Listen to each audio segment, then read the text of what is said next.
할렐루야, 좋은 아침입니다. 오늘도 우리에게 새날 주신 하나님께 감사하는 마음으로 또 주의 말씀을 묵상하며 하루를 힘차게 시작하시길 소망합니다.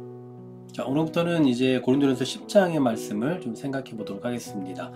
먼저 1절 말씀해 보시면 형제들아 나는 너희가 알지 못하기를 원하지 아니한다 라고 말씀하죠. 그러니까 형제들이 알기를 원하는 것이 있다라는 겁니다. 자, 무엇을 알기를 원하느냐? 우리 조상들이 다 구름 아래에 있고 바닷 가운데로 지나며, 자, 이게 뭘 의미합니까?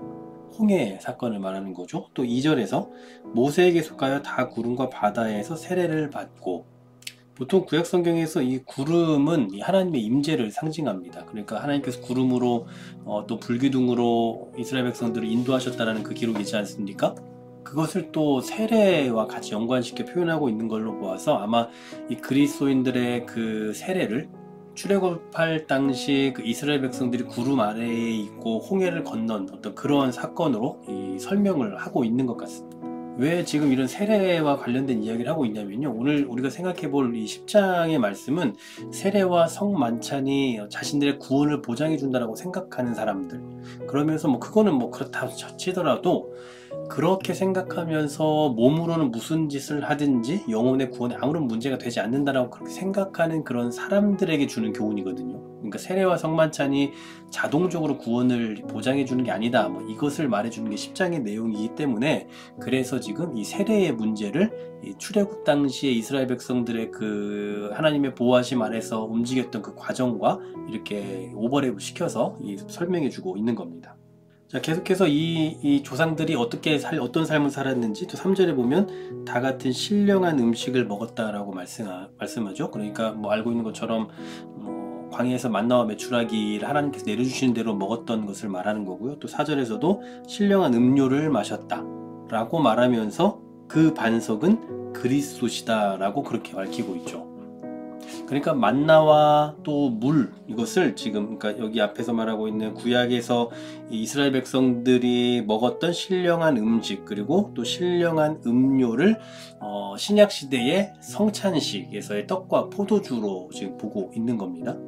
그런데 문제는 뭡니까? 5절의 말씀이에요. 그러나 그들의 다수를 하나님이 기뻐하지 아니하셨으므로 그들이 광야에서 멸망을 받았다라고 말씀하고 있죠.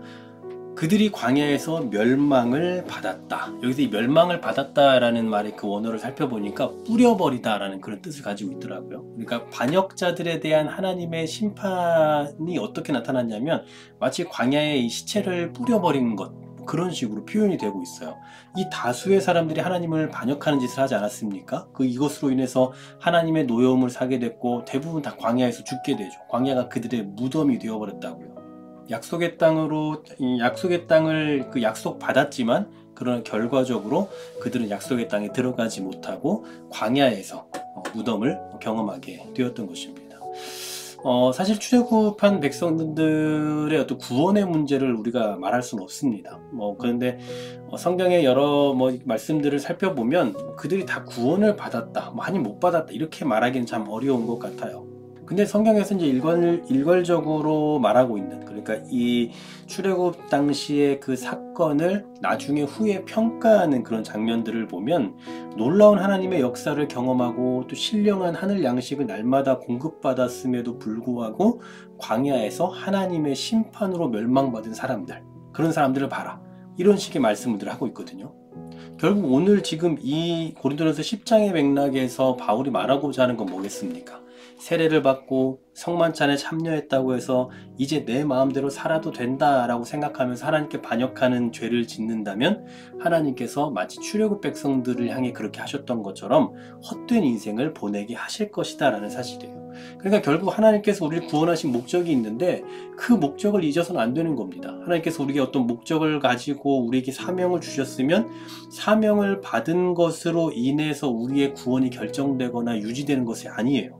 이제 우리가 그 목적을 받았다면, 그 사명을 받았다면 하나님의 은혜를 헛되게 해서는 안 되는 겁니다. 이제 그러한 삶이 필요한 거죠. 마땅히 그 삶이 있어야 하는 것인데 그게 없으면 마치 이 출애굽 백성들이 그랬던 것처럼 그들이 구원이 취소됐다, 이런 얘기는 감히 할 수 없고요. 광야에서 멸망을 받았던 것처럼 결국은 어떤 사명에 있어서 아무런 의미를 갖지 못했던, 인생의 의미를 갖지 못했던 그들과 같이 될 수밖에 없다라는 사실이죠. 사실 우리에게 좀 상당히 어떤 경각심을 주는 그런 말씀이 아닐까 싶습니다. 우리는 뭐 예수를 믿으면 구원을 받는다, 그리고 마치 구원을 받으면 이제 끝난 것처럼 생각하는 경향들이 없지 않아 있는데요.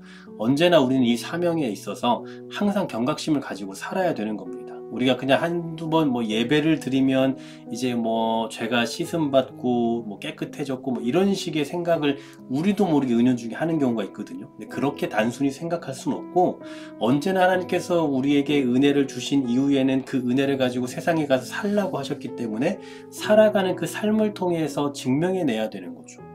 그렇지 않고 마치 지금 고린도전서를 받는 이 고린도 교회 사람들과 같이 뭐 성만찬에 참여하면 뭐 구원이 다 이루어진 것처럼, 그 뒤에 삶은 뭐 별 관심이 없는 것처럼 그러한 삶을 살면 안 된다라는 사실입니다. 한마디로 하루하루 그리고 순간순간의 삶에 있어서 조금 더 집중력을 갖는 그런 삶이 필요하지 않을까라는 생각을 해봅니다. 오늘도 하나님의 구원과 그 은혜를 받아서 하루를 살아가시는 저와 여러분도 역시나 삶의 자리에서 하나님께서 구원하신 그 목적에 합당한, 그 목적에 부합한 삶을 살아낼 수 있는 그런 지혜가 있는 저와 여러분 되기를 간절히 소망합니다. 하나님, 광야에서 멸망받은 백성들을 봅니다. 구원을 받은 것 같지만 그러나 결국은 하나님 나라를 위한 사명을 감당하는 일에 있어서는 그 인생이 의미를 갖지 못했던 것을 보면서 구원받은 나의 삶이 과연 그 하나님 나라의 사명을 감당하는 일에 있어서 어떠한 의미를 갖고 살아가고 있는지 다시 한번 깨어 경각심을 갖고 살아갈 수 있는 우리 모두가 되게 하여 주시옵소서. 예수 그리스도의 이름으로 기도하옵나이다. 아멘.